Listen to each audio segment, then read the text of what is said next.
Well, hello there, everyone, and welcome to the new year 2017. This is going to be the first video, apparently, for this year. Fortunately, I had 3 other videos in the works, and guess what happened? My 2-month-old Mushkin Triactor SSD 480 gigabyte drive has decided that it no longer wants to work.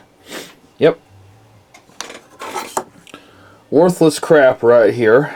480 gigabytes of shit. Yep, about 2 months or so old. This is what I put in this system. So I had to put my 128 gigabyte SSD back in it. I was thinking about putting one of my 1 terabyte drives in, but I decided to just put the 128 gigabyte SSD back into the Linux rig here, the dual Xeon 1366 build. So, I've got 3 videos. One of them that was rendered on this hard drive. One that was about 75% edited. And the other one was just still in pieces. But apparently, I'm not going to be able to get those. The one video was a face-off video. That one I can recreate because I've still got all the benchmark stuff, captures stuff saved on my capture PC. I'll have to redo. I've got the voiceover still on there.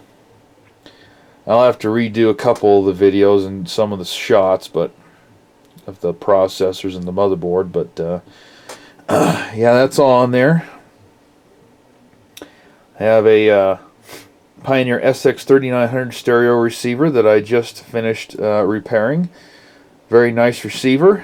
That's going to be going in my living room. It's going to become my main kick-ass stereo receiver. Quite a few hours shot on that project, which was needed to be edited down over a course of, I don't know, 3 weeks worth of video there, of course, over the Christmas and New Year's break. That's all on there. I had another stereo receiver too that I fixed, a little quickie thing in the middle of all that, which that one was the one I had edited and finished.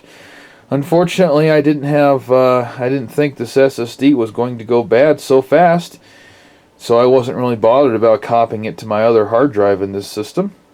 Well, I have all my other stuff saved too. More of the long-term editing stuff, but yeah. Decided to say, F you. I ain't gonna work no more. It's not recognized by the BIOS anymore. And yeah, probably Linux killed it, right?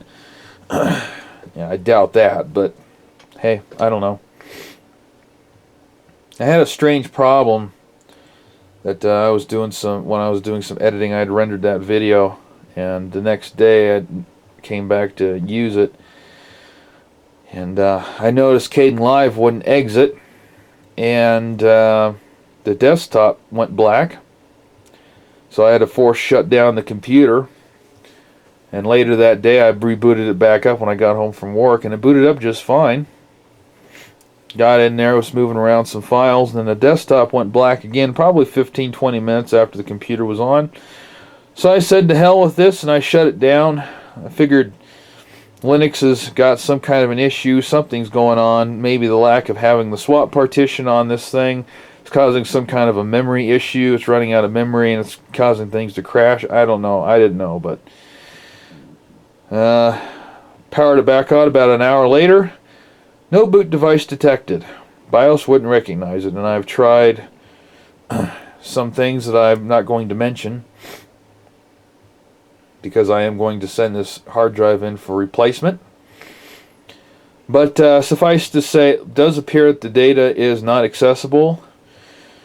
I'm suspecting it might be a bad solder joint, but I haven't been able to prove that yet. So anyway, yeah, so 3 videos down the drain. One of them I'm going to have to redo from, well, not quite from scratch, but the other 2 I'm just going to, one of them I'm just not going to be able to really do anything with, and the other one, the SX3900, I guess I'll just do an overview of the stereo receiver and talk about what I did to bring it back to life instead of showing you guys the insides of it, even though there's other videos on YouTube of it, but talking about what I found wrong with it, I guess, is all I can really do. But so I've got this thing in pieces here. I swapped out the fans for a couple much better flowing fans, dusting this thing out a little bit. I also took the RAM coolers off because they kept making noise, so I just said the hell with those.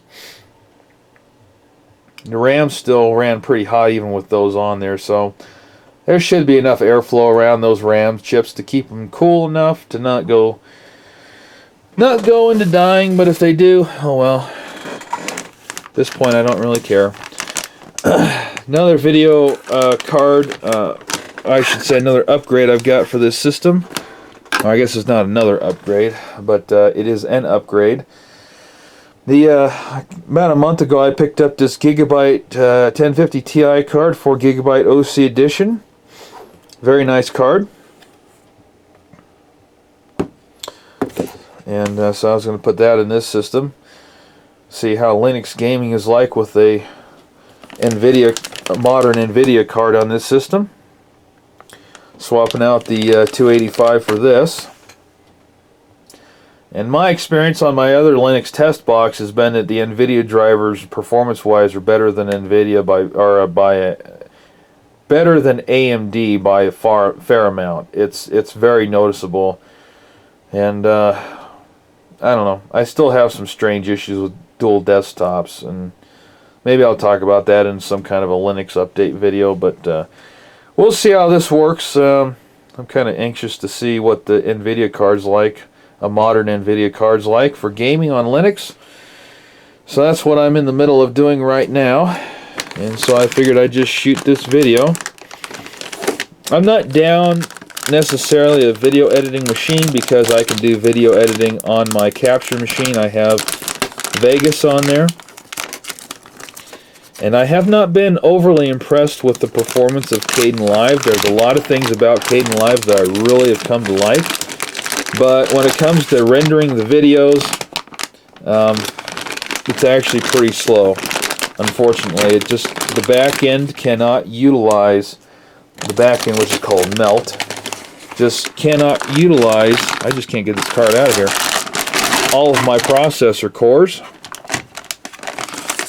No matter what kind of threads and stuff I try to assign to it and priority and stuff like that, it just can't do more than, I don't know, I've got it up to about 30 to 50%, but it doesn't seem to render any faster when it's like that, and it ends up dropping down to like 13-14% anyway, so kind of a pain in the ass.